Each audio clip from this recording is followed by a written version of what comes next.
Egy festmény elkészítésének számos módja van. Most számomra a legegyszerűbbet fogom először megmutatni. Ez egy méretarányos képről készített ceruzarajzos változat ezen a vásznon, és most ezt, mint egy kifestő könyvet szépen ki fogjuk festeni. Leonardónak 3 éve volt ugyan rá, nekünk ennyi időnk nincsen, úgyhogy fessünk.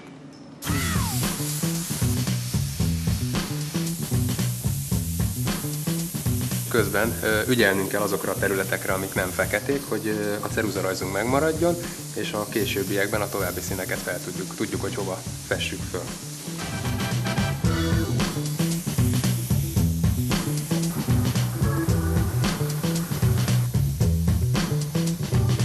Amikor azt szeretnénk, hogy megmaradjon a ceruzarajzunk, és nem akarjuk, hogy a festékkiporzás ezt eltakarja, olyankor hívjuk segítségül az előre gyártott sablonunkat, ami gyakorlatilag mindenféle ívet tartalmaz, és ezt odatéve kontúrokat tudunk majd vele festeni.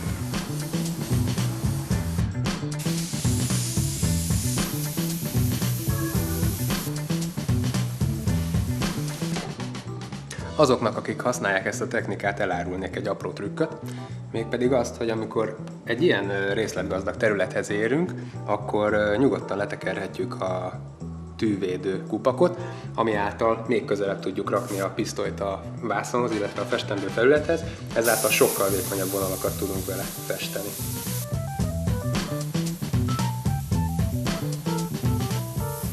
És most kezdjünk neki az arc kidolgozásának.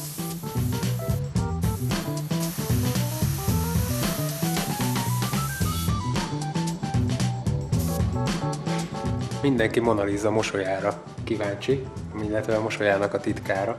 Engem jobban érdekelne, hogy miért nincsen szemöldöke. Sőt, ha jobban megfigyeljük, még a szempillák is hiányoznak. Mert gyakorlatilag, ha ma elkezdünk festeni egy szemet, akkor az körülbelül úgy néz ki. Megrajzoljuk a pupillát, szemgolyót, és utána kihúzzuk a tetejét egyből a szempillákkal, ha egy igazán nőies szemet akarunk.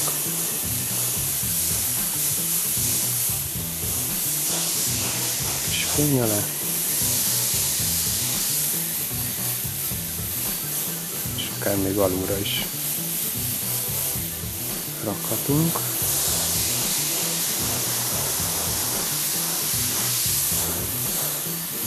Így rend fölé, és egy szemöldök kezdemény. Így. És ehhez képest Mona Lisának nem csak a mosolya, de szerintem a szeme is elég furcsa.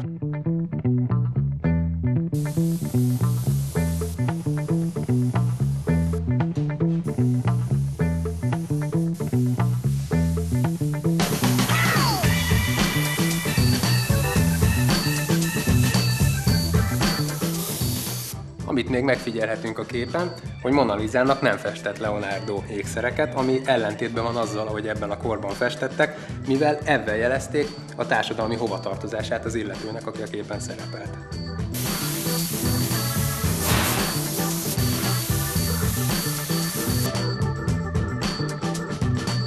Körülbelül ennyi, remélem sikerült mélyebb betekintést engedni az airbrush világába.